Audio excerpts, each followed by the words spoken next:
your leadership. Mr.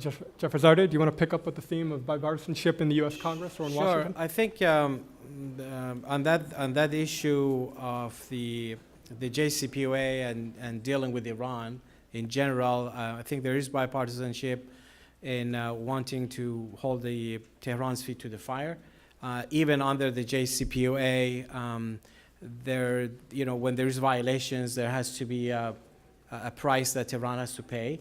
And I think there are a whole host of indications, including our recent revelation about the continuation of the nuclear weaponization work by the Iran regime that we discussed in late April, that the weaponization part of the program still continues.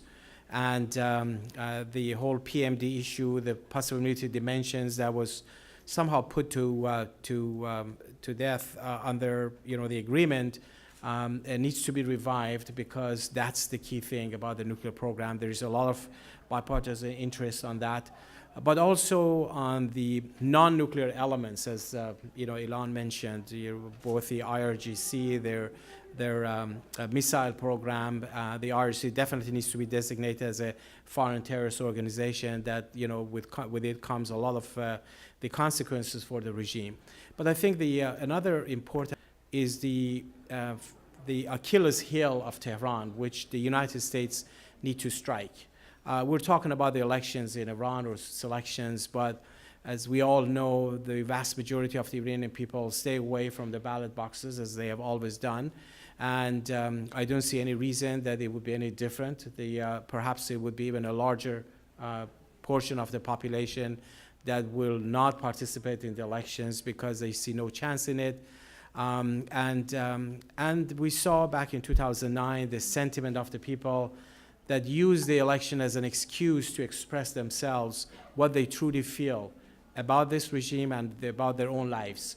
When they called for the overthrow of the regime, the chants that lasted for 7 months, and yet the policy in the outside world was ignoring it. Right now, as we speak, there are a lot of activities going on. I just saw, if you go on YouTube, you can see a lot of the video clips showing that people calling for free political prisoners in Iran, in Rouhani's own rallies. Mm-hmm. You can vividly see a large crowd chanting that slogan. These are the red lines that people are daring to cross. Or the regime's own media are reporting about. I just saw when I was coming here, there's a story in the Huffington Post today, written by a professor at Harvard University, that looks at the activities inside Iran, of the pictures that, along with the pictures of some of these candidates, because the opposition is not allowed to run, you see the pictures of Maryam Rajavi, for instance, hanging from, this is like Sayyid Khandan Bridge. It's a very famous bypass in Tehran. A lot of demonstrations take place here. And you can see this is the regime's own newspapers. This is Paytaht magazine, and they show the picture of Maryam Rajavi hanging there, saying, "We vote for Maryam Rajavi." There's another one, there's another bridge in Karaj that you can see a picture of Maryam Rajavi, and along with other things. So this is really, this is the element that I think the Congress, both the United States government and Congress, have to look at, that the real sentiment of the people is not with this or that candidate, that the vast majority of the Iranian people want change, want democracy, and they want a secular government. And in that context, taking that into consideration will make a huge difference in crafting their policies, their approaches. Unfortunately, this factor was missing in successive administrations before, in the past 20, 30 years. And if anyone wants to see a different outcome, they need to bring this factor into the play, whether it's in the form of legislations, whether in the form of formulating a policy. The United States has announced that they are going to review their policy on Iran on all aspects. And definitely the role of the Iranian people has to be included in that if we want it to be any different than the previous policies, whether under Republicans or Democrats. So it seems to me that what you're suggesting is that a good deal of attention has been paid to the regime, but a good deal of attention has not been paid to the aspirations of the Iranian people. Do you have thoughts on what U.S. officials can do to better ensure that future relationship, and how best to do that type of outreach? Because that seems like a rather abstract thing to many U.S. officials. Sure. Well, I think one of the things you want to do, you start with, instead of limiting yourself to the regime, but there have been different administrations, both Republicans and Democrats have had dialogue negotiations with the regime. It started, under the Bush administration, and the packages of incentives started then. And of course, when President Obama took over, they went like full force. But I never heard about any dialogue or negotiations or anything with the people of Iran, or taking that into consideration, or trying to reach out to the people of Iran. I'm not talking about any particular groups or anything like that, but just the fact of that, putting that on the table, it changes the whole equation.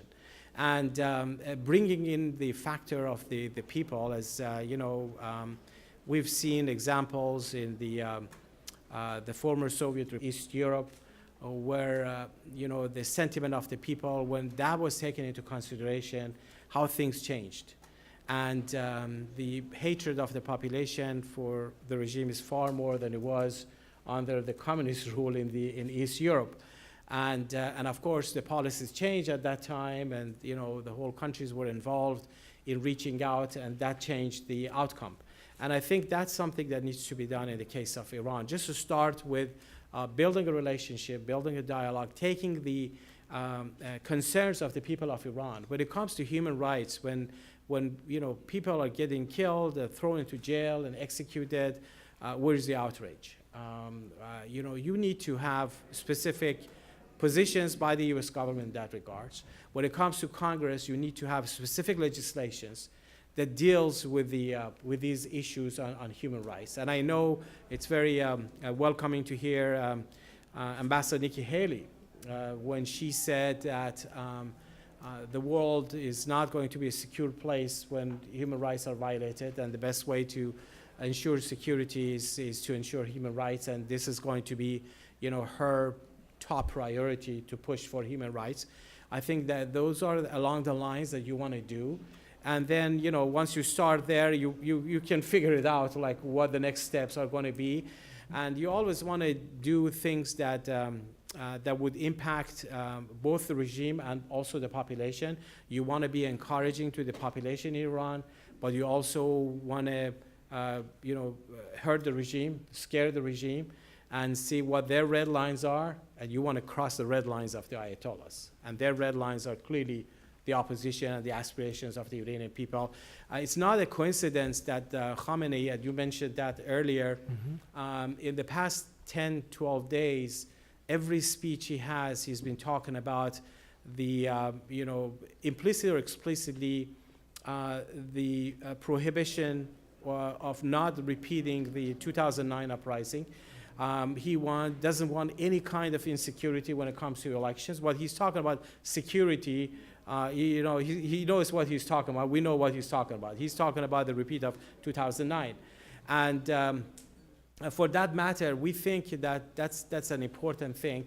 Right now, about 500,000 security forces, including the Revolutionary Guards, the Basij, and everyone, are dispatched for security of the elections. I mean, what are they afraid of? These are people going to vote. If you're not afraid of your people, why do you have to bring such a large number of people in the streets and have over 1 million people of their, their own network to monitor their situation? The only concern they have is not about, cheating, because they will do the cheating themselves. The only concern is about what they call the security of the state. And they don't want any kind of, uprising or demonstrations, to be followed up. And I think that's where the U.S. should focus. Mm-hmm.